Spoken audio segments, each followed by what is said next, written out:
السلام علیکم ورحمۃ اللہ تعالی وبرکاتہ۔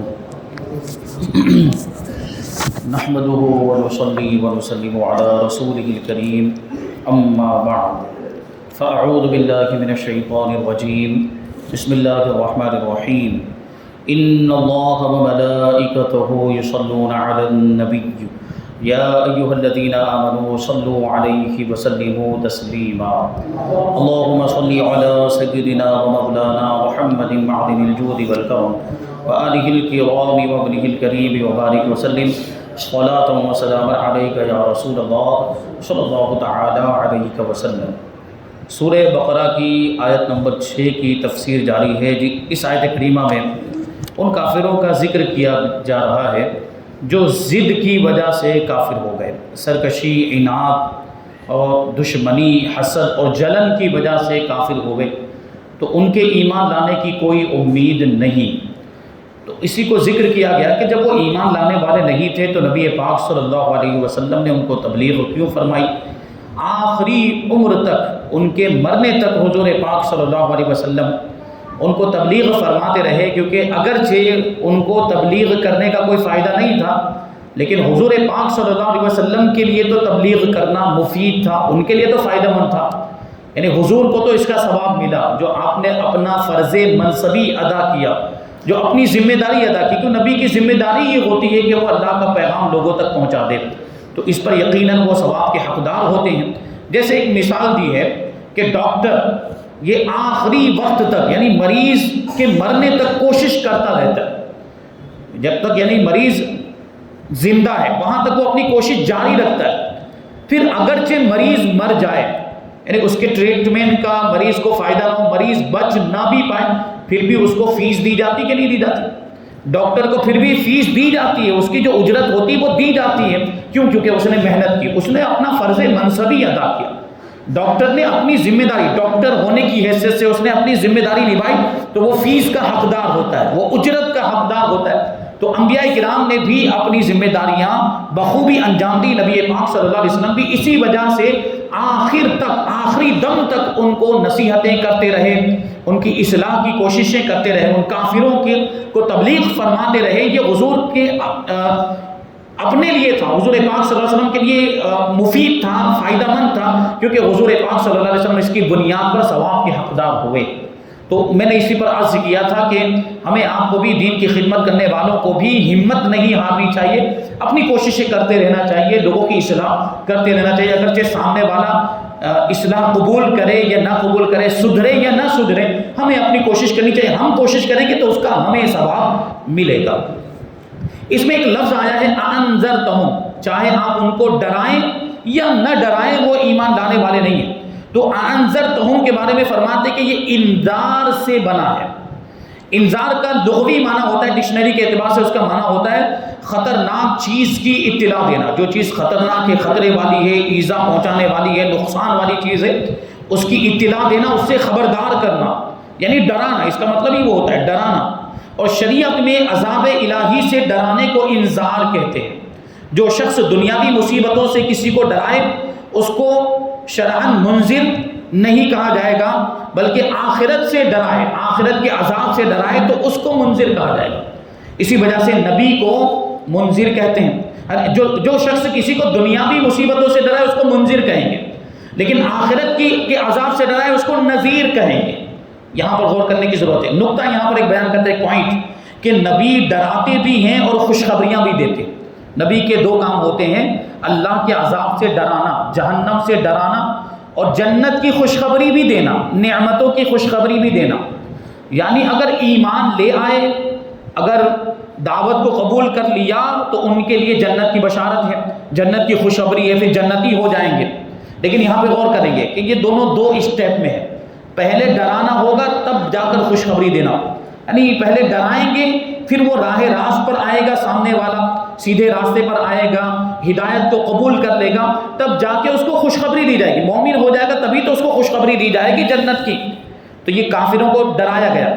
تو یہاں پر دیکھیں نبی کے بارے میں کہتے ہیں کہ نبی خوشخبری بھی دیتا ہے اور ڈراتا بھی ہے، اس لیے نبی کو نذیر بھی کہا جاتا ہے اور بشیر بھی کہا جاتا ہے۔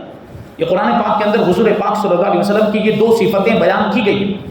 کہ حضور نذیر بھی ہیں بشیر بھی ہیں، یعنی ڈرانے والے بھی ہیں خوشخبری دینے والے بھی ہیں۔ اب سوال یہ پیدا ہوتا ہے کہ جب نبی نذیر بھی ہیں بشیر بھی ہیں ڈرانے والے بھی ہیں خوشخبری دینے والے بھی ہیں، تو پھر اس آیت کریمہ میں صرف ڈرانے کا ہی ذکر کیوں ہوا؟ کیا فرمایا گیا؟ آپ ان کو ڈرائیں یا نہ ڈرائیں وہ ایمان لانے والے نہیں، یہاں پر صرف ڈرانے کا ذکر ہے، خوشخبری دینے کا ذکر نہیں ہے، بشارت کے ذکر نہیں فرمایا۔ کیوں نہیں فرمایا؟ کہتے ہیں اس لیے کہ انسان ڈر سے زیادہ اطاعت کرتا ہے، اس کو ڈرایا جائے تو پہلے مان لیتا ہے، ڈر سے پہلے وہ مطیع فرما بردار ہو جاتا ہے۔ بڑے سے بڑا مجرم بھی، دیکھیں غور کریں، بڑے سے بڑے مجرم کو بھی اگر جیل خانے کا خوف ہو، اس کو یہ پتا چل جائے کہ اس جرم کی وجہ سے جیل میں جائے گا، اگر پکڑا گیا تو وہ جرم سے باز آ جاتا ہے، وہ جرم سے بچ جاتا ہے۔ کیوں؟ کیونکہ اس کے دل میں اب خوف آ گیا، جیل خانے کا خوف آ گیا کہ جیل میں چلا جائے گا۔ یہ مثل مشہور ایک کہاوت ہے کہ حجت اور دلیل وہاں کام آتی ہے جہاں بات کام نہیں آتی۔ پہلے بات سے کام کو جو ہے کہ انجام دیا جاتا ہے، بات سے اگر کام نہ چلے تب جا کے پھر دلیل دی جاتی ہے اور حجت بازی اس کے بعد ہوتی ہے۔ جب ان بے دینوں کے لیے ڈرانا ہی مفید نہ ہوا تو بشارت کیا فائدہ دے گی؟ یعنی پہلے بات چیت، پہلے ڈرایا جائے پھر بعد میں بشارت کی بات آئے، تو جب وہ ڈرنے سے ہی اس کو فائدہ نہیں ملا، کفار کو ڈرنے کا ہی کوئی فائدہ نہیں ملا، تو بشارت کا کوئی فائدہ ملے گا؟ خوشخبری کا کوئی فائدہ ملے گا؟ نہیں ملے گا۔ اس لیے ڈرانے کے ساتھ یہاں پر بشارت کا ذکر نہیں فرمایا گیا۔ نیز ڈرانا مقدم ہوتا ہے، ڈرانا پہلے ہوتا ہے، بشارت بعد میں ہوتی ہے۔ جب وہ اس درجے سے نکلے گی نہیں، یعنی ڈرنے والے درجے سے نکلیں گے، ڈرنا انہوں نے اختیار ہی نہیں کیا تو بشارت کی حد میں آئے ہی نہیں، تو انہیں بشارت کس طرح فائدہ دے سکتی ہے؟ نہیں، فائدہ نہیں دے سکتی تھی۔ پہلے ڈر جاتے، یعنی حضور کے ڈرانے پر پہلے اللہ کے عذاب سے ڈرتے، ان کے دل میں خوف پیدا ہو جاتا، یعنی مومن ہو جاتے، ایمان لے آتے، پھر ان کو خوشخبری دی جاتی، پھر ان کو بشارت دی جاتی۔ لیکن وہ تو ایمان لائے ہی نہیں تو بشارت کا سوال ہی نہیں پیدا ہوتا ہے۔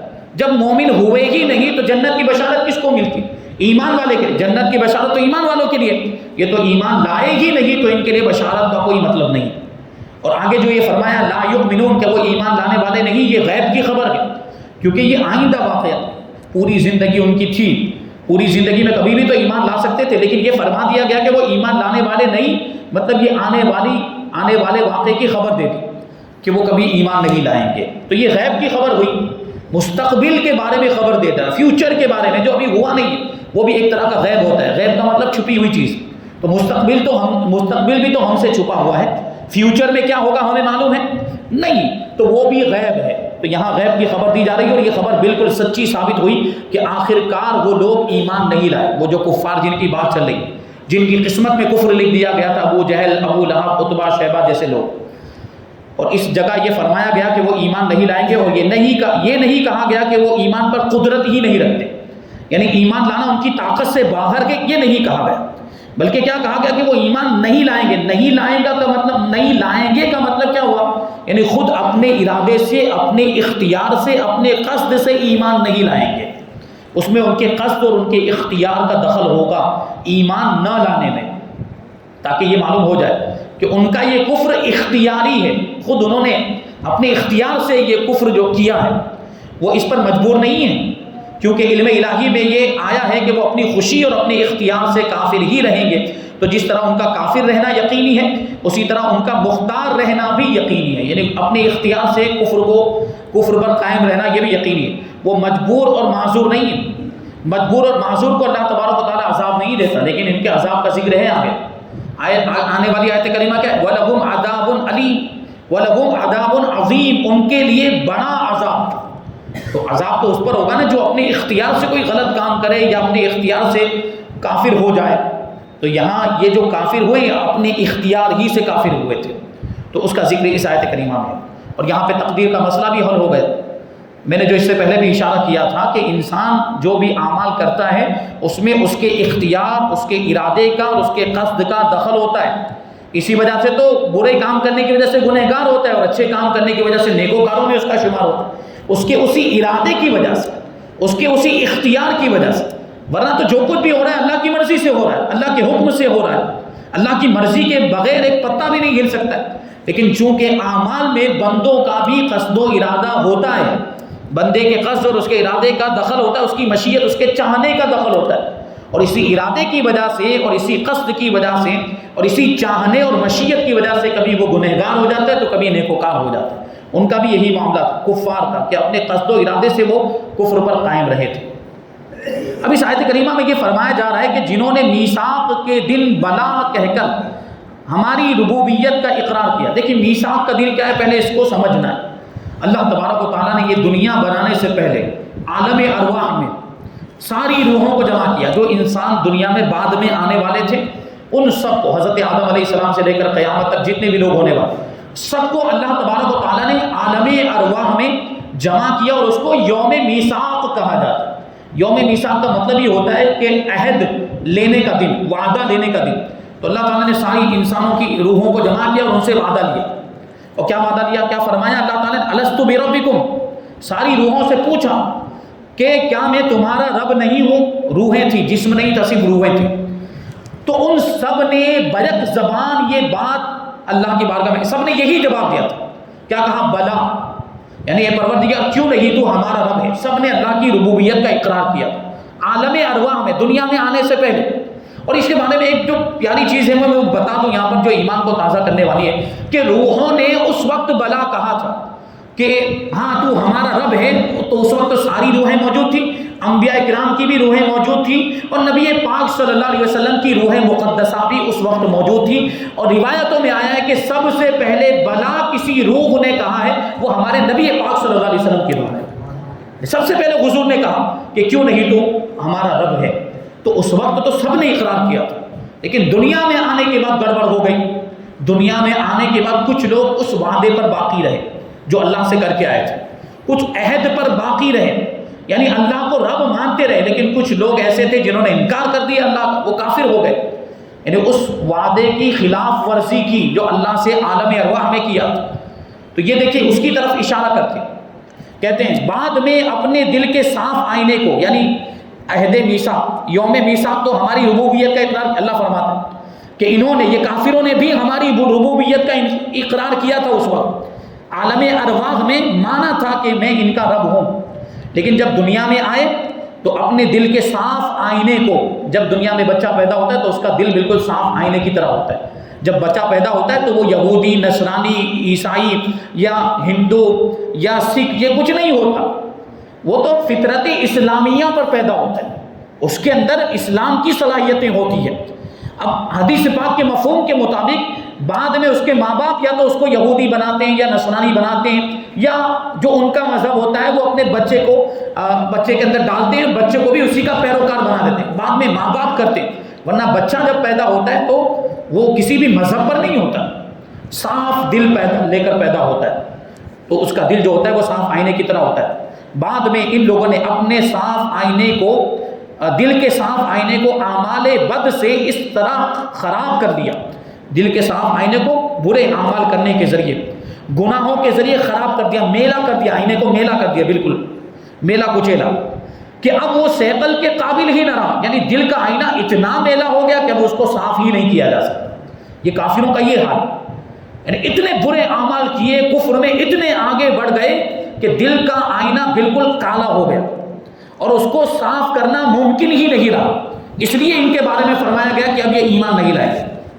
اور جنہوں نے کہ اپنی نفیس ارواح کے پرندوں کو قالب کے پنجرے میں ہونے کے بعد پانچوں حواس کے روزنوں کے ذریعے اس دنیا کو اس طرح دکھایا، غور کرنے کی ضرورت ہے کہ نفیس ارواح یعنی روحیں تو پاکیزہ تھی، کیونکہ ساری روحوں نے تو اللہ کی ربوبیت کا اقرار کیا تھا، تو روحیں وہاں تک جب تھی عالم ارواح میں تھی وہاں تک وہ پاکیزہ تھی، لیکن جب جسم کے اندر ان کو ڈال دیا گیا، روحوں کو خالی مطلب جسم کے پنجرے میں روح کو قید کر دیا گیا، پھر دنیا میں بھیج دیا گیا، تو اب کیا ہوا، پانچوں حواس کے ذریعے سے، پانچوں حواس، ناک ہے، کان ہے، یہ کان ہے، آنکھ ہے، جو حواس خمسہ جن کو فائیو سینس کہا جاتا ہے، ان کے ذریعے سے، ان کے روزنوں کے ذریعے، یعنی یہ جسم کے اندر گویا کہ کھڑکی کی حیثیت رکھتے، یعنی آدمی کمرے کے اندر ہو یا گھر کے اندر ہو تو کھڑکی سے جھانک کر باہر کی چیزوں کو دیکھتا ہے، یا روشن دان سے دیکھتا ہے، یا دیوار میں کوئی سوراخ ہوگا اس کے ذریعے سے باہر کی چیزوں کو دیکھتا ہے، تو روح تو جسم کے اندر ہے۔ تو یہ آدمی نے، یہ دل نے ہی، جب دل ایسا سیاہ ہو گیا، یہ دل جب ایسا کالا ہو گیا تو اس نے روح کو یہ سب منظر دکھایا۔ کیا دکھایا اس نے؟ یہ سب برائی دنیا کی چیزیں دکھائی، دنیا کو دکھایا کہ پھر وہ اپنے وطن اصلی کو ہی بھول گئے. روحیں جو ہیں اپنے وطن اصلی کو بھول گئے. وطن اصلی کیا ہے؟ جنت. روح کا وطن اصلی جنت ہے، لیکن روح یہ سب دنیا کی چیزوں کو دیکھنے کے بعد وطن اصلی کو بھول گئی. بہت باریک باتیں ہیں، روحانیت کی باتیں، اس پر غور کرنے کی ضرورت ہے.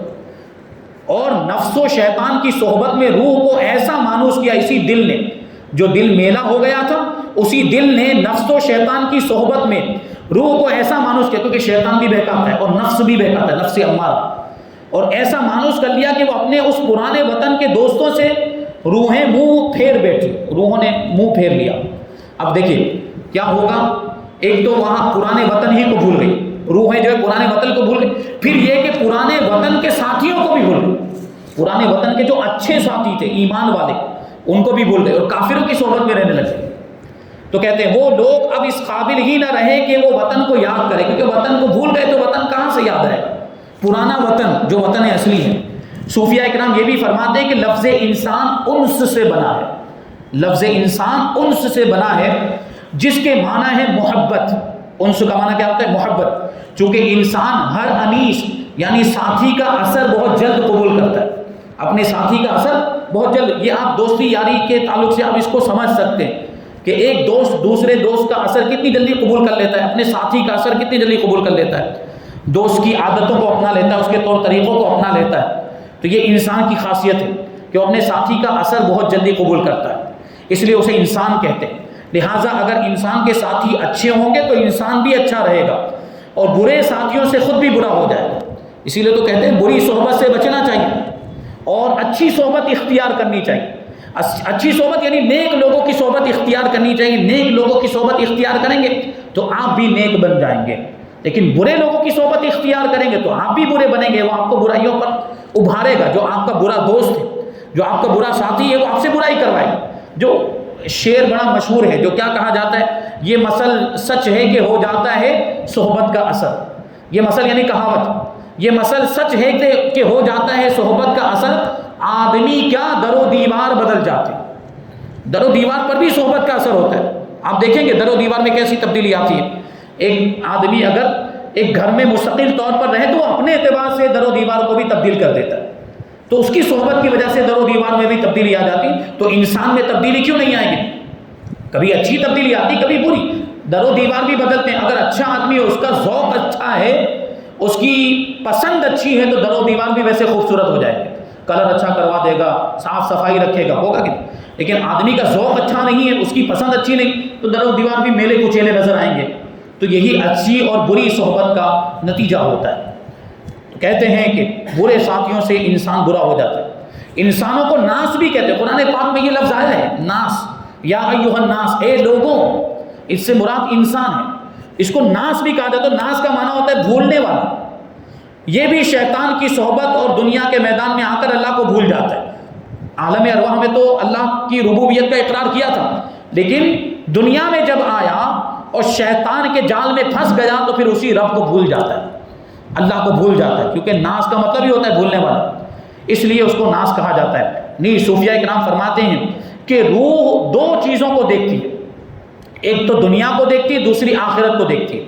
دنیا کو دیکھنا آنکھ، ناک، کان وغیرہ روزنوں کے ذریعے، یعنی گویا کہ کھڑکیوں کے ذریعے سے روح دنیا کو دیکھتی ہے. اور آخرت کا دیکھنا خفیہ روزنوں سے ہوتا ہے.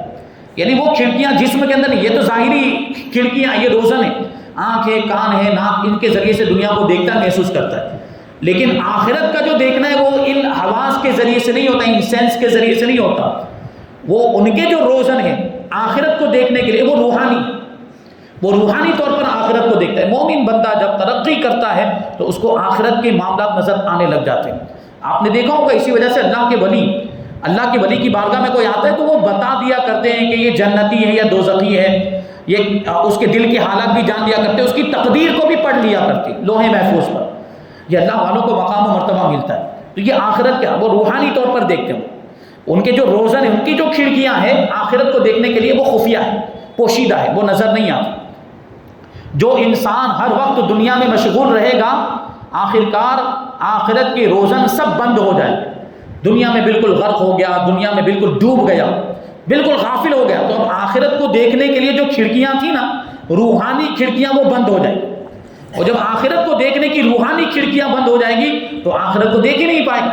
جب آخرت کو نہیں دیکھ پائے گا یعنی اپنے انجام کو جب نہیں دیکھ پائے گا تو اب وہ کسی چیز کی فکر نہیں کرے گا. اب وہ گناہوں میں بھی مبتلا ہو جائے گا اور پھر گناہوں میں بڑھتے بڑھتے کبھی کبھی وہ اللہ بچائے معاذ اللہ وہ کفر میں بھی مبتلا ہو جائے گا، کیونکہ آخرت کو دیکھنے کی جو کھڑکیاں تھیں روحانی کھڑکیاں وہ بند ہو چکی ہیں.